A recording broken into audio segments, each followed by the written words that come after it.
AOC. People love Jasmine Crockett.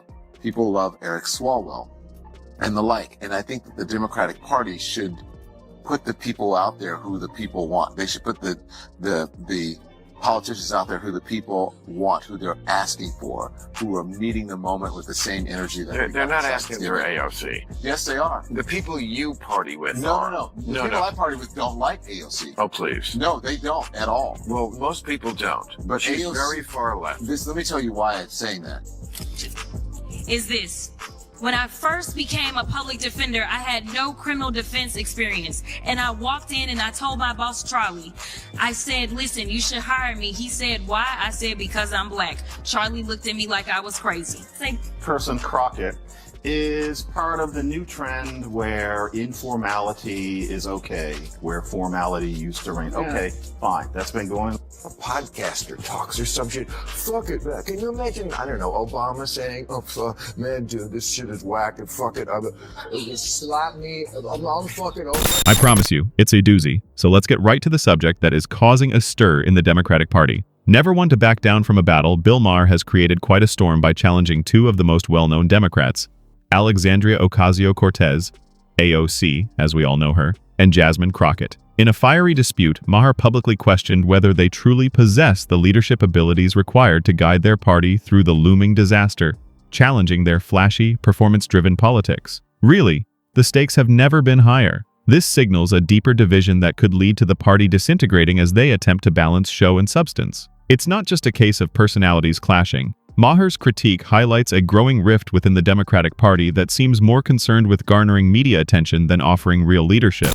Trans people filming us in the bathroom. How many of these trannies are taking selfies? These men are taking selfies in women's spaces, in the bathroom. It's gross. It's disgusting. So if we're going to talk about civil rights, let's talk about the rights of women in this country and how you are stripping them away every single day. And you're doing it in your legislation, you're doing it in your messaging, you're doing it on X. You're making women feel unsafe in this country. And you're making the opportunity for women and girls to be raped, to be sexually abused in this country, even greater than they've ever been. So don't come over here with your attitude and talk to me about rights when you're trying to take my rights as a woman, a rape survivor, away. This is causing voters to think, is this the representation we signed up for? But this isn't just a casual comment from the sidelines. How we got there, because I tried to make it clear how meaning civil rights, it doesn't just boil down to one conversation, but I can see that somebody's campaign coffers really are struggling right now. So she gonna keep saying trans so that people will feel threatened. And child, listen, I want y'all to tell me whether or Do not not call me a child. I am no child. I want to find out which of those females actually have. Chairman, I'm reclaiming my time. You will not do that. Order. Chairman, I am reclaiming my time. If you want to take it outside, Mr. Chairman, the committee is not in order. Order. Point of order. Order. Chair recognizes Ms. Crockett. No, point of order, Mr. Chairman. State your point. Is it allowed in the rules for a member to incite violence against another member? I mean, she wants to take it outside with. hey, I have the First Amendment right too. And so, I'd like those words to be taken down. I am moving to have those words taken down. I believe it's against the rules. Going outside doesn't incite violence. Another have a conversation that isn't. The committee will suspend. The member will state the words he wishes to state. With his razor-sharp sarcasm, Maher is tapping into real voter frustrations. Where exactly are we being led if these are our leaders? Is the type of question that makes you pause. Captivated yet? Wait. If you value content that challenges the status quo and speaks the truth, click the subscribe button.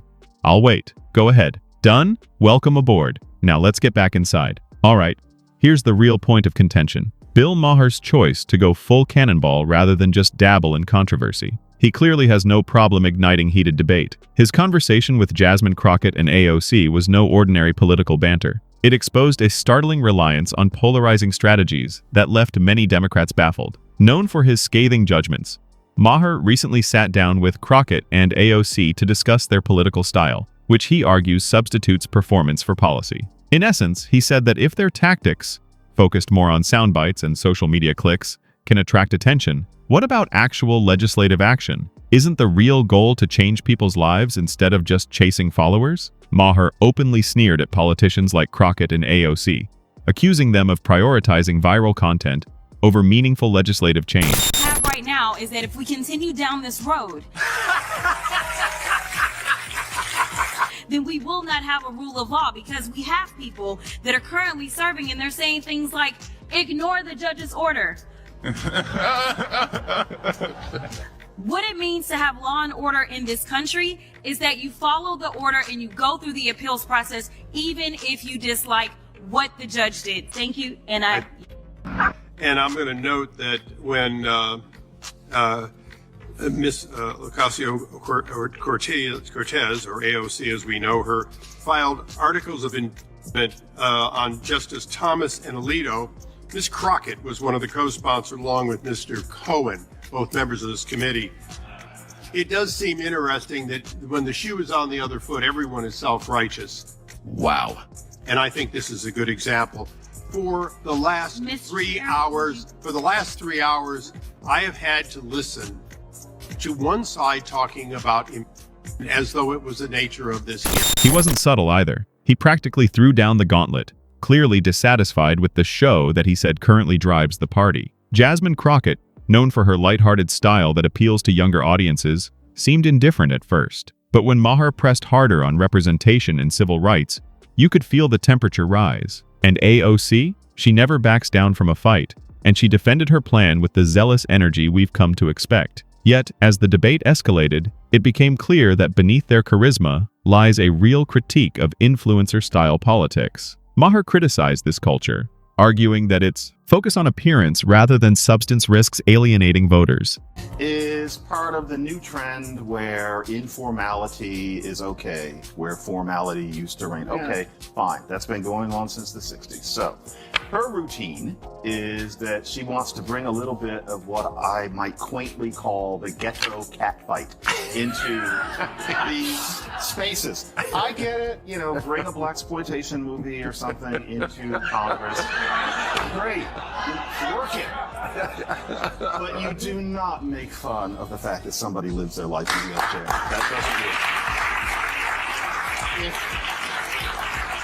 If she thinks that being black and fabulous gives her a pass on that, then she's got a really unfortunate sense of what black is. Well, what is... He argued that prioritizing likes and opinions over concrete policy might weaken the very foundation of Democratic Party support. Worse still, it could trigger a deep identity crisis for the party itself. Conversations like this are rare, and oh, did they get people talking? At that point, things shifted dramatically. Multiple voices joined the debate on what accountability and leadership truly mean in modern politics. Maher's blunt speech evolved into a fierce clash over civil liberties, trans rights, women's safety, and the importance of order and promotion within party ranks. Each point stacked onto the last like a tense game of political Jenga, where one wrong move could send everything crashing down. At one point, Crockett fiercely defended her civil rights record, citing eye-catching examples from her career. But Maher didn't hold back. He questioned whether her passion produced lasting results,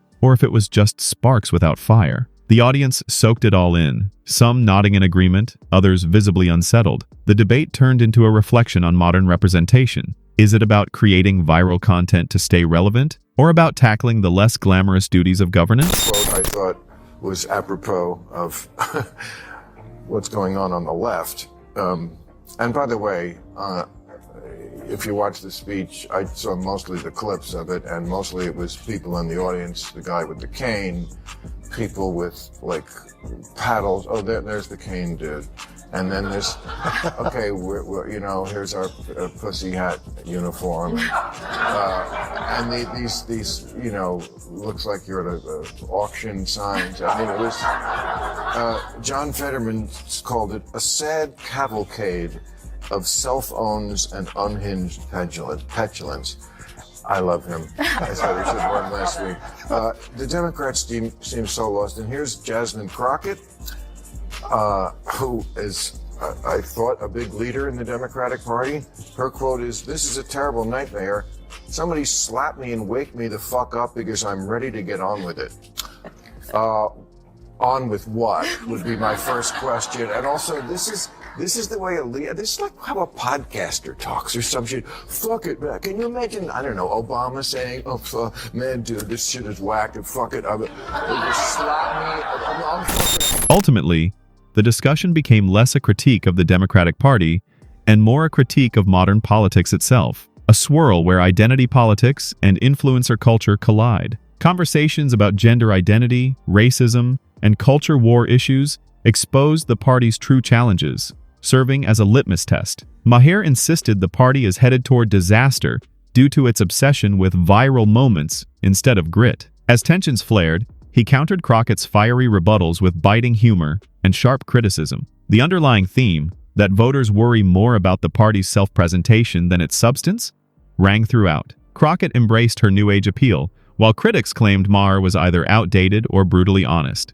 AOC, meanwhile, argued her strategy resonates with youth, pointing out that engaging in informal forums has sparked important conversations. Still, Maher questioned whether this influencer approach is sustainable long-term. Each perspective lit up a hidden side of politics: identity politics in lawmaking, balancing youth inclusion with traditional governance, and dealing with what Maher called TikTok-style politics. The tension escalated further when Maher pushed into civil liberties and gender rights, exposing contradictions that left viewers both shocked and thoughtful. His main point was clear: by chasing trends, the party risks neglecting grassroots issues. Throughout, Maher pushed for accountability and clarity, understandable given the party's shaky footing. The big question remains: can dynamic leaders like Crockett and AOC rebuild voter trust, or has politics become too consumed by influencer culture?